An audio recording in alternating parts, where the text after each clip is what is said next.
Just when I think Medora Entertainment's growth can't happen any faster, realistically speaking, I'm proven wrong, time and time again.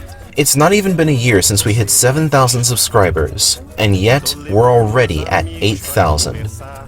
I know I've said this countless times in the past, but thank you all so much. You all have never abandoned this channel, even when things seemed hopeless. I am eternally grateful for your support through all these years. For this subscriber special, we will, as you may have guessed, be looking at a TV brand. However, this is a different brand from that which this channel is more familiar with. It's not a block or network made specifically for preschoolers, nor is it for older kids, nor is it for babies, gaming and tech nerds, or even Christians or busy moms. This network sphere is far beyond all of that. It's a network that, like Noggin, greatly shaped who I am as a person growing up, but in different ways than Noggin. However, I consider it to be just as special to me as Noggin. That network is Link TV. My upbringing was very different from that of most children living in the rural Midwest. Namely, my parents made sure to raise me very multiculturally. I was immersed in different music, food, languages, and cultures from around the world, and actively encouraged to seek out and try new things. It's something that I carry on to this day, as I love anthropology and the wide array of different ways of life throughout the world. And I love the vast assortment of cultures in the world just as much as the small town culture I was raised in. And Link TV also played a big part in that development. My first taste of Link TV happened when I was 8 years old. My father decided to record an airing of Nina Paley's film Sita Sings the Blues on the network. Granted, some of the themes in that film probably weren't appropriate for me at that age, but nevertheless, I and the rest of my family fell in love with it, and it's become one of our personal cult classic films to this day. After that proved to be a smash hit, we looked more into Link TV and found various programs that showcased diverse arrays of cultures, most notably world music, a self-explanatory program that expanded my musical knowledge and that I'd watch every day. Link TV became just as normal to me as Noggin, Nickelodeon, Cartoon Network, and PBS Kids. And honestly, I think more people my age back then would have benefited from watching it too. Because of all of this, it should come as no surprise that, when I found out recently that Link TV had been shut down, my heart sank. Like Noggin, Link TV shaped my life in meaningful ways, and, also like Noggin, Link TV is no longer with us. I swear to God, we just can't have nice things, can we? So today, I will share with you the history of this oft overlooked, but incredibly important channel.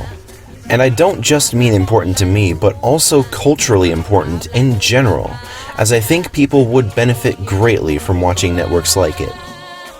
Unfortunately though, Link TV has proven to be very hard to find information about. The Wikipedia page is sparse, articles about Link TV from before the 2010s are extremely elusive, and the few that do exist are infuriatingly locked behind paywalls. Ain't no way I'm dropping $30 a month on a New York Times account just to read one or two articles. So please forgive me, but the history section of this video is going to be short. And it's frustrating and disappointing because out of all the subjects I've ever covered for this channel, Link TV is one of the ones I've wanted to know about the most. But anyway, in mid-December 1999, just a couple of weeks before the dawn of the third millennium, DirecTV announced that it would begin carrying a number of new ambitious channels.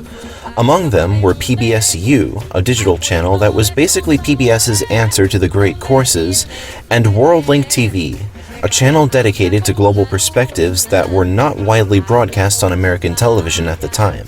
WorldLink TV was founded by Link Media, an entity that was the result of a collaboration between ITVS, Interviews Network, and Interviews Interactive. It was one of many companies called upon by DirecTV to meet a recently introduced federal mandate for satellite providers to devote at least 4% of their channel space to educational content. The channel was non-profit, similar to PBS, receiving funds from organizations such as the MacArthur Foundation and the Annenberg Foundation, as well as donations from viewers. It was moderately successful at first, later gaining carriage on other satellite providers such as Dish Networks. Later on in the 2000s, the network dropped the first part of its name and became just Link TV. By 2012, Link TV had grown so much that it was decided to merge it with Los Angeles PBS affiliate KCET, not to be confused with KETC Channel 9, also known as 9PBS, the PBS affiliate I grew up watching, to become KCET Link. After this, the channel had the same goals but now had more power and influence after merging. And that wasn't all. In 2018, KCET Link merged with another Los Angeles area PBS affiliate, KOCE-TV, to form the Public Media Group of Southern California. All the PBS stations that the PMGSC had under its wing were doing relatively well, but the same could not be said for Link TV.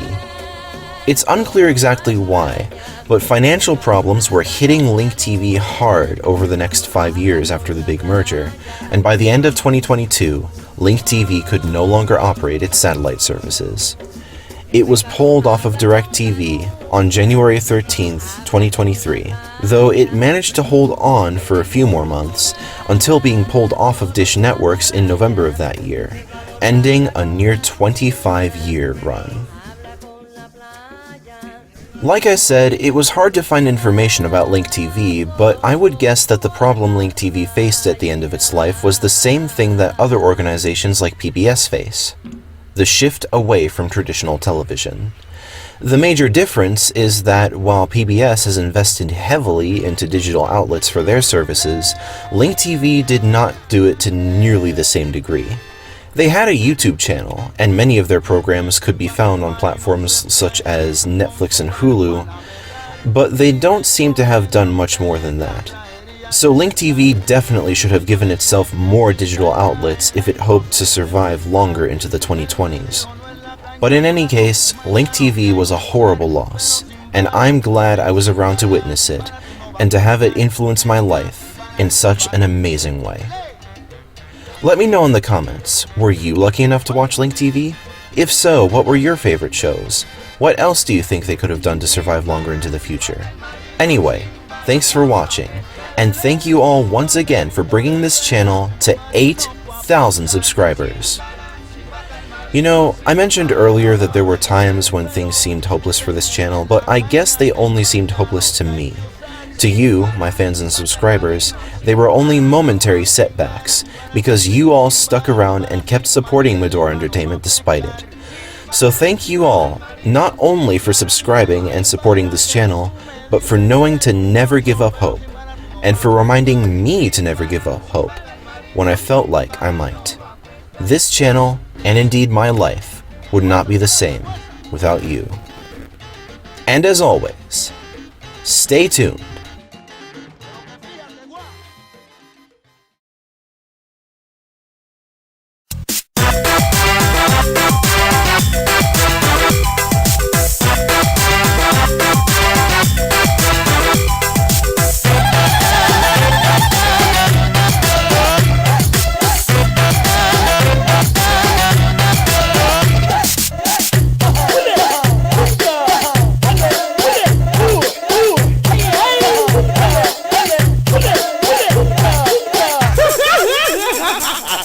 Hey, hey!